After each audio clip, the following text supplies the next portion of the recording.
नमस्कार। आज की हिंदी पाठशाला में आप सभी का स्वागत है। आज की कक्षा में हम पढ़ेंगे कवि नागार्जुन की रचित कविता यह दंतुरित मुस्कान। नागार्जुन जो हैं छायावाद के बाद के समय के कवि हैं।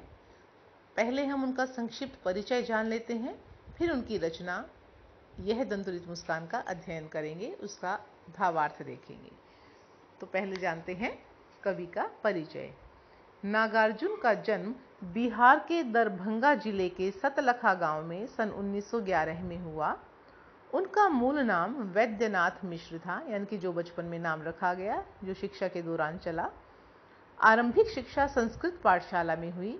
फिर अध्ययन के लिए वे बनारस और कलकत्ता, जिसे आजकल कोलकाता नाम दिया गया है, वहां गए। 1936 में वे श्रीलंका गए और वहीं बौद्ध धर्म में दीक्षित हो गए। और जब उन्होंने बौद्ध धर्म अपना लिया, उसके बाद उन्होंने अपना नाम बदल लिया और उनका नाम हो गया नागार्जुन, और वे इसी नाम से प्रसिद्ध हो गए।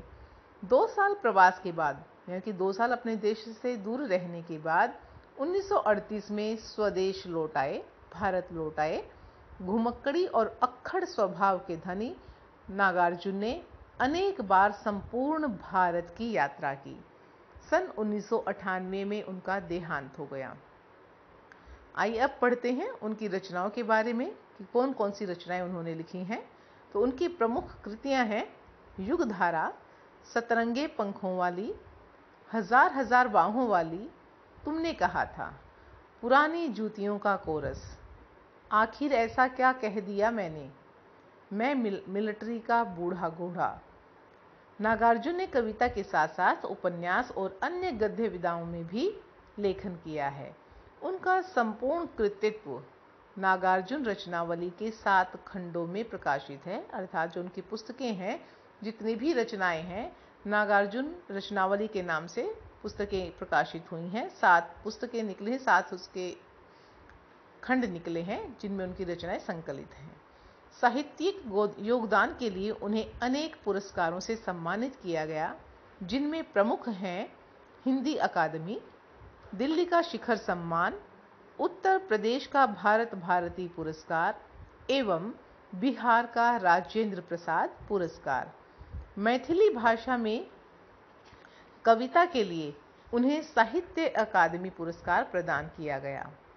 राजनैतिक सक्रियता के कारण, यानी कि सिर्फ लेखन जगत से ही नहीं जुड़े रहे, राजनीति में भी उनका योगदान रहा और सक्रिय रूप से जुड़े रहते थे राजनीति से, तो इस कारण उन्हें अनेक बार जेल भी जाना पड़ा।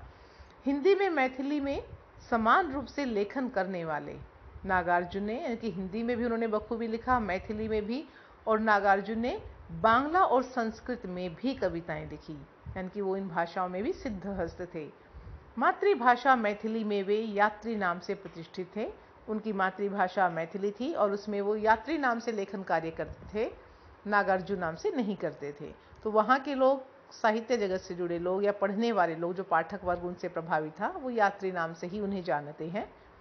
लोक जीवन से गहरा सरोकार रखने वाले नागार्जुन भ्रष्टाचार, राजनीतिक स्वार्थ और समाज की पतनशील स्थितियों के प्रति साहित्य में विशेष सजग रहे। ये चीज़ें उनके लेखन कार्य में दिखाई देती हैं। इनके खिलाफ, जो उन्हें बिल्कुल पसंद नहीं था समाज में, चाहे भ्रष्टाचार है या स्वार्थ के कारण राजनीति में आना है या समाज में जो पतनशीलता आ गई है, उसके बारे में इन्होंने आवाज़ उठाई, अपने लेखन में लिखा, अर्थात समाज पर ये पैनी दृष्टि रखते थे। वे व्यंग्य में माहिर हैं, बात कहने में बहुत कुशल है। व्यंग्य होता है सटायर करना, किसी पर जैसे हम कहते हैं टोंटिंग कर देना, तो व्यंग्य कहने में भी माहिर थे। इसलिए उन्हें आधुनिक कबीर भी कहा जाता है। आधुनिक कबीर इसलिए कहा जाता है क्योंकि भक्ति काल के जो संत कवि कबीर हुए हैं, वो एक समाज सुधारक भी रहे। उन्होंने अपने ही समय में, जो कि बहुत कठिन कार्य था उस समय के लिए, उन्होंने धार्मिक रूढ़ियों पर कुठाराघात किया, खुलकर उनके खिलाफ लिखा। तो वैसा ही कुछ कार्य नागार्जुन ने आज के समय में किया, तो उन्हें आधुनिक कबीर भी कहा जाता है। छायावादोत्तर दौर के वे ऐसे अकेले कवि हैं जिनकी कविता गांव की चौपालों और साहित्यिक दुनिया में समान रूप से लोकप्रिय रही, अर्थात उनकी कविताएं ऐसी हैं कि जो सामान्य लोग हैं, चाहे वो देहात के हैं, उनमें भी उतनी ही पसंद की जाती हैं, और चाहे वो शिक्षित समाज है, श्रेष्ठ वर्ग जो अपने आप को मानता है, उच्च शिक्षित वर्ग, साहित्यिक वर्ग, उसमें भी उतनी ही लोकप्रिय हैं। वे वास्तविक अर्थों में जनकवि हैं, जनता के कवि हैं। सामयिक बोध से गहराई से जुड़ी नागार्जुन की आंदोलन धर्मी कविताओं को व्यापक लोकप्रियता मिली। सामयिक बोध होता है अपने समय का बोध, ज्ञान होना, उस समय की अनुभूतियां, उस समय के अनुभव जो सामान्य जन को भी रहे होंगे, वे उनकी कविताओं में झलकते हैं। नागार्जुन ने छंद में काव्य रचना की और मुक्त छंद में भी। दो प्रकार से कविताएं की जाती हैं। अभी हम निराला में पढ़ चुके हैं कि निराला जी ने मुक्त छंद में कविताएं लिखना शुरू किया था। तो नागार्जुन ने दोनों रूपों में लिखा है, छंदबद्ध भी और छंद मुक्त छंद में भी। जैसे आप पहली कविता सूरदास के पद पढ़ चुके हैं, तुलसीदास की दोहा और चौपाई में पढ़ चुके हैं। दूसरी कविता राम लक्ष्मण परशुराम संवाद, वे छंदबद्ध कविताएं हैं। और निराला जी को हमने पढ़ा है, छंद मुक्त कविताएं भी लिखी उन्होंने, और मुक्त छंदबद्ध भी लिखी और मुक्त छंद में भी लिखी। ऐसे ही नागार्जुन ने भी दोनों रूपों को छुआ है। तो अब कविता का अध्ययन करने से पहले एक बार संक्षिप्त सा जो परिचय पुस्तक में दिया गया है उसे पढ़ लेते हैं, ताकि कविता समझने में कुछ सरलता आ जाए, उसका भाव शीघ्र समझ आ जाए। यह दंतुरित मुस्कान। कविता में छोटे बच्चे की मनोहारी मुस्कान देखकर कवि के मन में जो भाव उमड़ते हैं, उन्हें कविता में अनेक बिंबों के माध्यम से प्रकट किया गया है।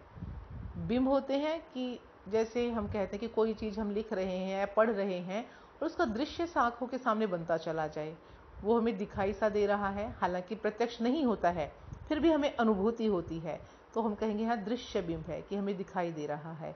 मानो कहीं ऐसी ध्वनियों का वर्णन है, मंदिर की घंटियों की आवाज़ हमें सुनाई दे रही है, रेलगाड़ी की छुक छुक की आवाज़ सुन रही है, तो ऐसे शब्द हैं तो श्रव्य बिंब हो जाता है कि हमें सुन रहे हैं। तो ऐसी जो अनुभूतियाँ होती हैं वो बिंब, वहाँ बिंब का प्रयोग किया जाता है, प्रयोग होता है। तो यहाँ भी अनेक बिंब बनाए गए हैं। कवि का मानना है कि इस सुंदरता में ही जीवन का संदेश है। इस सुंदरता की व्याप्ति ऐसी है, कौन सी सुंदरता की बात कर रहा है, कि जो बच्चा है जिसके दांत निकल रहे हैं, बच्चा छोटा है और उसकी जब मुस्कुराहट कोई देखता है तो उसका प्रभाव, उस समय का जो सौंदर्य है, ऐसा प्रभाव होता है कि कठोर से कठोर मन भी पिघल जाए, कि कठोर हृदय का जो व्यक्ति है वह भी विनम्र हो जाए। इस दंतुरित मुस्कान की मोहकता तब और बढ़ जाती है जब उसके नज़रों का बांकपन जुड़ जाता है। कि कहता है कवि कि बच्चे की जो दंतुरित मुस्कान और भी खूबसूरत लगने लगती है, कब? जब वह तिरछा तिरछा टेढ़ा टेढ़ा किसी को देखता है और मुस्कुराता है। तो ये तो कविता का भाव है। तो अब पहले हम जान लेते हैं कविता के शब्दार्थ, उसके बाद पढ़ेंगे व्याख्या या भावार्थ। तो पहले पढ़ते हैं शब्दार्थ। तो पहला शब्द है दंतुरित। दंतुरित बच्चे के नए नए जब दांत निकलते हैं उसे कहा जाता है। तो कविता का नाम भी है दंतुरित मुस्कान, कि जब दांत निकले हैं उस समय की मुस्कान का वर्णन।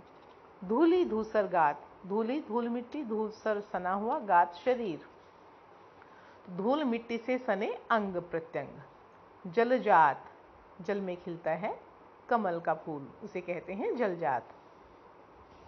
अनिमेष, बिल्कुल लगातार एकटक देखना बिना पलक झपकाए, उसे अनिमेष कहा जाता है। इतर, अन्य अर्थात दूसरा। अगला शब्द है मधुपर्क।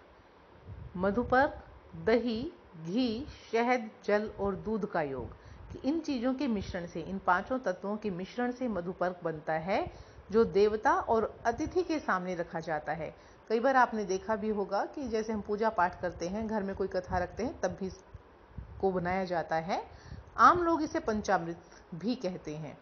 कविता में इसका प्रयोग बच्चे को जीवन देने वाला, आत्मीयता की मिठास से युक्त माँ के प्यार के रूप में प्रयुक्त हुआ है। तो इस प्रश्न पर विशेष ध्यान रखेंगे। प्रश्न पूछ लिया जाता है कि मधुपर्क का आशय स्पष्टीकरण कीजिए। तो आशय स्पष्टीकरण में आप मूल रूप से जो इसका अर्थ है वह भी लिखेंगे कि मधुपर्क किस चीज़ से बनता है, पंचामृत के तत्वों के नाम, और फिर कविता में किस रूप में प्रयुक्त हुआ है, यह अवश्य लिखना ही लिखना है। कनखी, तिरछी निगाह से देखना। छविमान, सुंदर, जो बहुत खूबसूरत लगे बच्चे को देखते समय, उसके लिए आया है छविमान। तो आइए अब कविता पढ़ना शुरू करते हैं। यह दंतुरित मुस्कान, तुम्हारी यह दंतुरित मुस्कान मृतक में भी डाल देगी जान। धूली धूसर तुम्हारे ये गात, छोड़कर तालाब मेरी झोंपड़ी में खिल रहे जलजात। परस पाकर तुम्हारा ही प्राण, पिघलकर जल बन गया होगा कठिन पाषाण। तो यहाँ जो है कवि है प्रवास में रह रहा है, बहुत समय बाद घर लौटा है और जब देखता है तो बच्चा इतना बड़ा हो गया है कि उसके दांत निकलने शुरू हो गए हैं।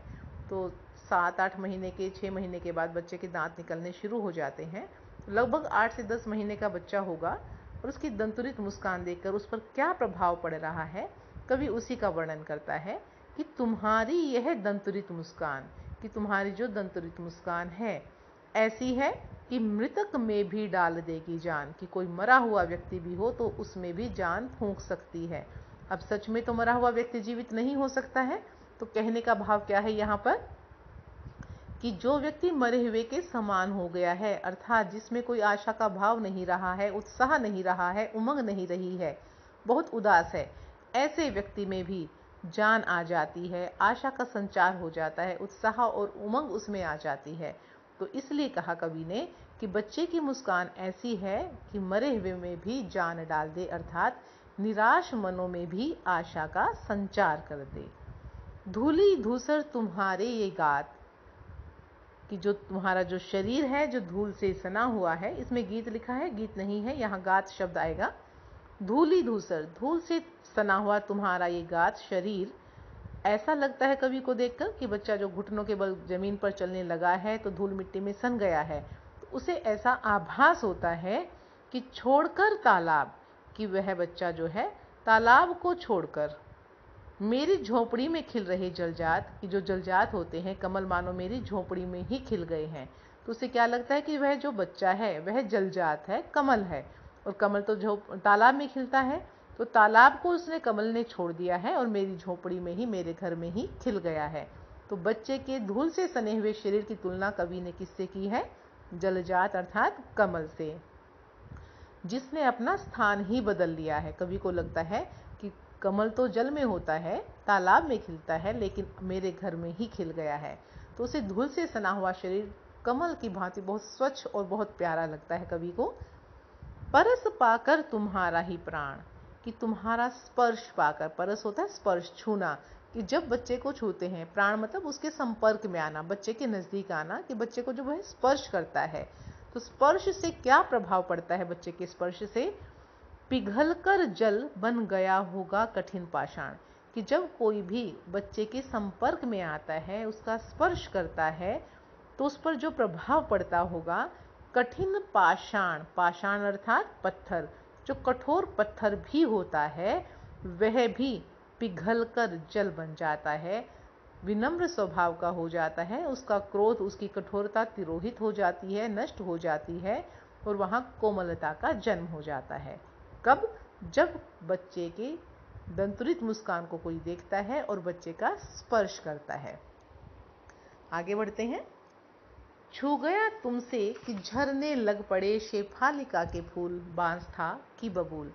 अब कवि कहता है कि जब तुमसे कोई छू जाता है, तुम्हारा कोई स्पर्श कर लेता है, तो और क्या प्रभाव पड़ता है? कैसा कवि को लगता है कि तुमसे कि झरने लग पड़े, शेफालिका के फूल बांस था कि बबूल, कि जब कोई तुमसे छू जाता है तो उससे शेफालिका फूलों का नाम है, कि शेफालिका के फूल जो सुगंधित होते हैं, सुंदर होते हैं, उससे, उस व्यक्ति से शेफालिका के फूल झड़ने लगते हैं, अर्थात उसका स्वभाव फूलों की तरह कोमल हो जाता है, महकाने वाला हो जाता है, अर्थात दूसरों को खुशी देने वाला हो जाता है, चाहे वह बांस या बबूल की तरह व्यवहार वाला रहा हो। बांस क्या होता है? बांस सीधा होता है, तो हम कह सकते हैं कि अहंकारी व्यक्ति भी सीधा रहता है, झुकता नहीं है किसी के सामने। और बबूल में कांटे होते हैं, अर्थात ऐसे कार्य करने वाला व्यक्ति जो दूसरों को पीड़ा पहुंचाता है। और ऐसे स्वभाव के व्यक्ति, बांस और बबूल के स्वभाव के व्यक्ति, अर्थात अहंकारी या दूसरों को पीड़ा देने वाले लोग, जिनके स्वभाव में ही ऐसा गुण अवगुण है, वह भी अगर बच्चे के संपर्क में आता है, उसका स्पर्श पा जाता है, तो उसका स्वभाव भी कोमल हो जाता है, फूलों की तरह, वह भी अच्छे कार्य करने लग जाता है। अब कवि फिर बच्चे को संबोधित करते हुए कहता है, तुम मुझे पाए नहीं पहचान, कि शायद तुमने मुझे नहीं पहचाना, क्योंकि जब बच्चे का जन्म हुआ कवि वहां था तो बच्चा उसे नहीं जानता है। थोड़ा सा बड़ा हुआ है समझने लायक तो कवि वहां पर नहीं था, तो वो पहली बार मानो उसे देख रहा है, उसको याद नहीं है कि यह कौन है, तो वह उसे पहचानने का प्रयास कर रहा है। देखते ही रहोगे अनिमेष? तो कवि फिर बच्चे की तरफ देखकर कहता है कि क्या मुझे लगातार एकटक ऐसे ही देखते रहोगे?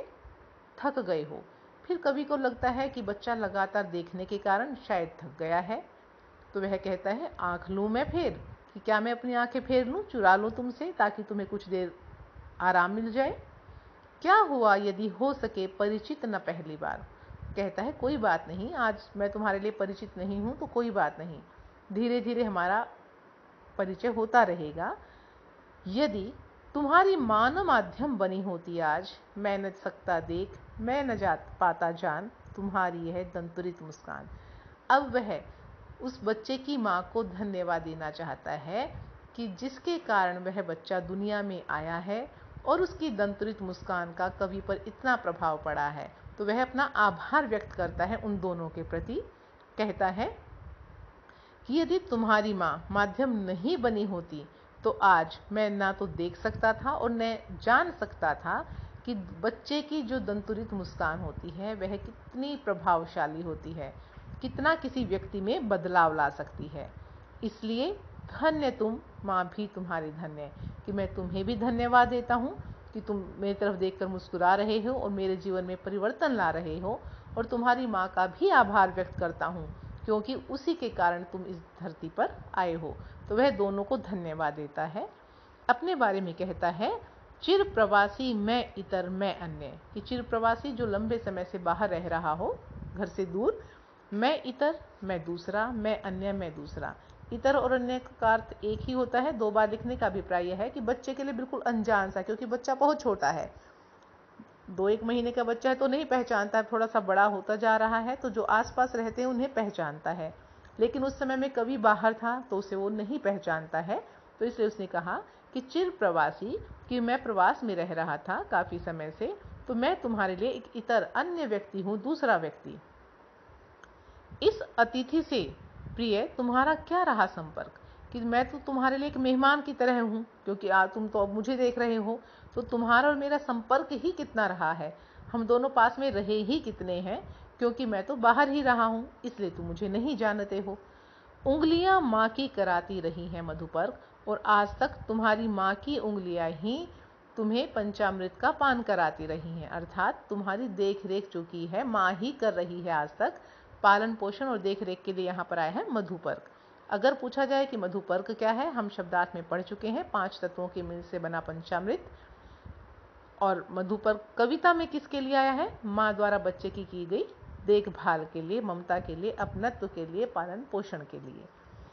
देखते तुम इधर कनखी मार, कि जब तुम कनखियों से यानी कि तिरछा तिरछा मेरी तरफ देखते हो, और होती जबकि आंखें चार, और जब तुम देख रहे हो तिरछे मेरी तरफ और मैं भी तुम्हें देख रहा हूं, तो हम दोनों की जब आंखें चार होती हैं, आंखें चार होता है आंखें मिलना, ये मुहावरा भी है, और होती जबकि आंखें चार, और जब हमारी आंखें मिलकर चार होती हैं, तब तुम्हारी दंतुरित मुस्कान, कि जब बच्चा देख लेता है कि सामने वाला व्यक्ति भी उसे देख रहा है, तो उसके चेहरे पर फिर से मुस्कुराहट आ जाती है, और उस समय की मुस्कुराहट जब दोनों की आंखें टकरा जाती हैं एक दूसरे से, कवि कहता है, तब तुम्हारी दंतुरित मुस्कान, की उस समय की तुम्हारी दंतुरित मुस्कान तो मुझे सबसे अधिक छविमान, सबसे अधिक सुंदर लगती है।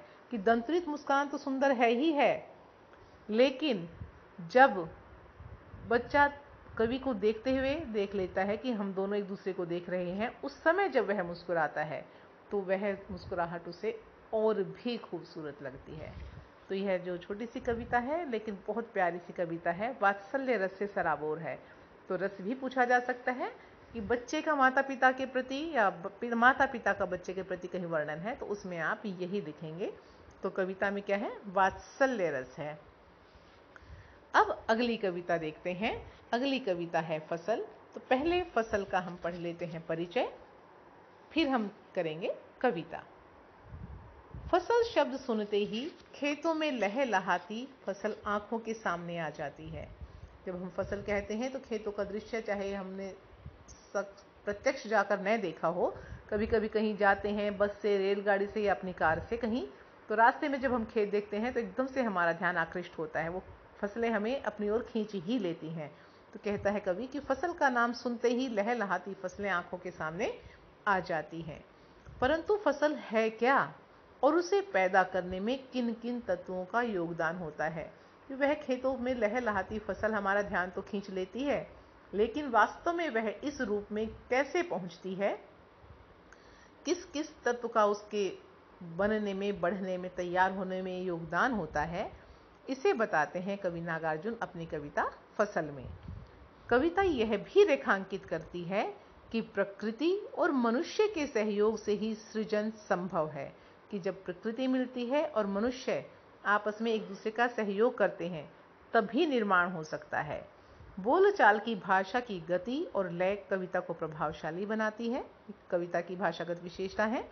कहना न होगा कि कविता हमें उपभोक्ता संस्कृति के दौर में भी कृषि संस्कृति के निकट ले जाती है। इसका अभिप्राय यह है कि उपभोक्ता संस्कृति वह होती है जो आज का दौर है, कि मैक्सिमम जो चीज़ें हैं मार्केट में, प्रोडक्ट्स आते हैं, हम उसका उपयोग करते हैं, कारखानों में चीज़ें बनती हैं, लोग कृषि से थोड़ा दूर होते जा रहे हैं। और यहाँ पर वर्णन है कृषि संस्कृति का, एग्रीकल्चर का, खेती बाड़ी का, जो हमारा मुख्य व्यवसाय रहा है आरंभ से ही, शुरू से ही। तो उस संस्कृति के कवि दर्शन कराना चाहता है। तो चलिए कविता पढ़ते हैं। एक के नहीं, दो के नहीं, ढेर सारी नदियों के पानी का जादू। एक के नहीं, दो के नहीं, लाख लाख कोटि कोटि हाथों के स्पर्श की गरिमा। इसमें कवि कहता है कि जो फसल है वह क्या है, कि किसी एक या दो के नहीं, ढेर सारी नदियों का पानी है, कि अनेक नदियों का पानी जब मिलता है और उस पानी का जादुई प्रभाव जब फसल को मिलता है, बीज को मिलता है, तब वह फसल के रूप में हमारे सामने आता है। कहने का अभिप्राय है कि पानी का जादू से क्या कहना चाहता है कवि, कि पानी में अनेक खनिज लवण घुले होते हैं, अनेक तत्व होते हैं। जब वह तत्व, पानी के तत्व ज़मीन को मिलते हैं, ज़मीन से फसल को मिलते हैं, बीजों को मिलते हैं, पौधों को मिलते हैं, तब फसल हमारे सामने आती है। कि पानी के बगैर तो पौधा जन्म ले ही नहीं सकता, आवश्यक है पानी। और पानी के तत्व जब उसे मिलते हैं तो ऐसा लगता है कि मानो किसी ने जादू कर दिया है, कि एक छोटा सा बीज इतनी बड़ी फसल का रूप ले लेता है। एक के नहीं, दो के नहीं, लाख लाख कोटि कोटि हाथों के स्पर्श की गरिमा। कि जो फसल है किसी एक या दो व्यक्ति के परिश्रम का परिणाम नहीं है, उसमें लाख लाख कोटि कोटि, कोटि कोटि होता करोड़ों करोड़ों, लाखों लाखों, करोड़ों करोड़ों हाथों के स्पर्श की गरिमा है। कि बहुत सारे किसानों ने, करोड़ों किसानों ने, लाखों किसानों ने उसे स्पर्श किया है, मेहनत की है, दिन रात खेतों में अथक परिश्रम किया है। तो अथक परिश्रम के बाद जो गौरव का काम है वह है फसल। यह किसानों को कवि जो है समर्पित करता है, उनकी मेहनत को, कि फसल जो है उनके परिश्रम का परिणाम है। अब तक उसने दो बातें बताई हैं, कि नदियों के पानी का जादू है और दूसरा किसानों के स्पर्श की, मजदूरों के स्पर्श की गरिमा है। और वो भी कोई एक दो नदी नहीं, जितनी भी नदियां हैं, कोई एक दो किसान नहीं, जो भी किसान काम कर रहे हैं या जो भी मजदूर काम कर रहे हैं। तो दो बातें अब तक वो बता चुका है कवि। आगे पढ़ते हैं। एक की नहीं, दो की नहीं, हजार हजार खेतों की मिट्टी का गुण धर्म। कि किसी एक या दो नहीं, हजारों जो खेत हैं उनकी मिट्टी का गुण धर्म जब बीज को प्राप्त होता है तो वह फसल का रूप लेता है। अब मिट्टी के गुण धर्म से क्या अभिप्राय है? मिट्टी का गुण धर्म क्या है, कि मिट्टी एक नहीं होती, एक प्रकार की, अनेक प्रकार की मिट्टी होती है। और किसी मिट्टी में कोई फसल ज़्यादा अच्छी होती है तो किसी में कोई अलग विशेषता है, तो कोई दूसरी फसल ज़्यादा अच्छी होती है। जैसे जल में खनिज लवण मिले होते हैं, ऐसे ही मिट्टी के भी अनेक पोषक तत्व होते हैं। और जब वो गुण, मिट्टी के गुण फसल को प्राप्त होते हैं तब वह लहलहाते रूप में हमारे सामने आ पाती है। तो तीसरा तत्व हो गया मिट्टी का गुण धर्म। धर्म क्या होता है, कि कोई चीज़ हमारे पास है तो हम दूसरे को दे दें। अगर कोई चीज़ हमारे पास है, दूसरे के लिए उपयोगी है, तो हम उसे दें। वही कार्य मिट्टी करती है, कि उसके पास जो है, जो खनिज लवण है, पोषक तत्व हैं, वह ज़मीन जो है पौधों को दे देती है, मिट्टी जो है पौधों को दे देती है। तो वही गुण धर्म कहा गया है। तो तीन बातें हो चुकी हैं, कि ढेर सारी नदियों के पानी का जादू फसल है, लाखों करोड़ों किसान और मजदूर जो मेहनत करते हैं, उनके हाथों की स्पर्श की गरिमा फसल है। हजारों खेतों की मिट्टी का जो गुणधर्म है वही फसल है। अर्थात 3 तत्व अभी तक कवि बता चुका है। आगे है फसल क्या है, और तो कुछ नहीं है वह। जहाँ प्रश्नात्मक शैली में कोई प्रश्न पूछा जाए तो आप प्रश्नालंकार लिख सकते हैं, और प्रश्नात्मक शैली वहाँ पर कविता की पूछी जाए तो उस पंक्ति के माध्यम से लिख सकते हैं। इस अगर यह सेंस आता है तो प्रश्नात्मक शैली से ही बात शुरू की गई है। आप अलंकार छांटने पर आए तो फसल क्या है में प्रश्नालंकार भी लिख सकते हैं। अब कवि खुद ही प्रश्न करता है, खुद ही उसका जवाब देता है। पहली पंक्ति में प्रश्न किया है कि फसल क्या है, अब जवाब देता है और तो कुछ नहीं है वह, कि वह और कुछ नहीं है। नदियों के पानी का जादू है वह। हम पहले इसको समझ चुके हैं कि जो नदियों का पानी है उसका जादुई सा प्रभाव पौधों पर पड़ता है और वे बीज से पौधा बनकर फसल में के रूप में लहलहाते हैं। हाथों के स्पर्श की महिमा है। पहले गरिमा कहा है, अब महिमा। तो हाथों का स्पर्श किसका?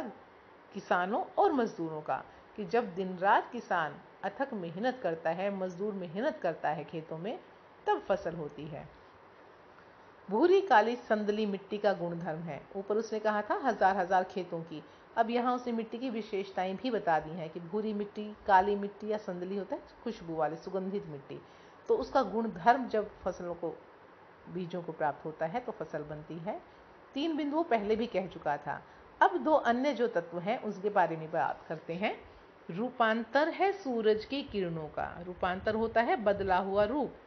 किसका? सूरज की किरणों का। उसे लगता है कि सूर्य की किरणों ने रूप बदलकर फसल का रूप धारण कर लिया है। कहने का मतलब है यहाँ पर कि जब सूरज की किरणें पौधों पर पड़ती हैं तो वो अपना भोजन बना पाते हैं, और भोजन तो सबके लिए आवश्यक है, पौधों के लिए भी। तो पौधे जब अपने इस रूप में आते हैं, अपने भोजन की क्रिया प्रकाश संश्लेषण की विधि से ही पूरी कर पाते हैं, जिसे आप फोटोसिंथेसिस कहते हैं। यहाँ पर वही लिखना है। सामान्य अर्थ है कि मानो सूरज की किरणों ने रूप बदलकर फसल का रूप ले लिया है, अर्थात फसलों के लिए भोजन बनाने में सूर्य की किरणें आवश्यक हैं। फसलों के बढ़ने, पकने, सूखने में उसमें धूप की आवश्यकता है, इसलिए कहा है रूपांतर है सूरज की किरणों का। 4 तत्व हो गए। 5वां तत्व सिमटा हुआ संकोच है हवा की थिरकन का। थिरकना, नाचना। हवा यहाँ से वहाँ बहती है तो उसे लगता है कि हवा नाच रही है, कि मानो थिरकती हुई हवा को किसी ने देख लिया है। और अचानक से कोई किसी को नाचते हुए देखे तो सामने वाला शर्मा जाता है। तो मानो हवा को थिरकते हुए किसी ने देख लिया था, और संकोच के कारण, लज्जा के कारण वह सिमट कर फसल का रूप ले बैठी है। अब सच में तो फसल के रूप में नहीं बैठ गई है हवा। क्या कहना चाहता है कवि? कि फसल के पूरी तरह से तैयार होने में उसे हवा की भी बहुत आवश्यकता है। कि जो 5 तत्व कवि ने कहे हैं, क्या है? पानी, मिट्टी, किसान मजदूर की मेहनत, सूरज की धूप और हवा, ये 5 तत्व फसल के निर्माण के लिए आवश्यक हैं। तो कविता यहाँ पर पूरी होती है। अपेक्षा रखती हूँ कि समझ आई होगी। अगर कोई समस्या है तो आप अवश्य पूछ लीजिएगा। आज के लिए इस वीडियो में इतना ही। प्रश्नों पर विचार करते हैं अगली वीडियो में। तब तक के लिए धन्यवाद।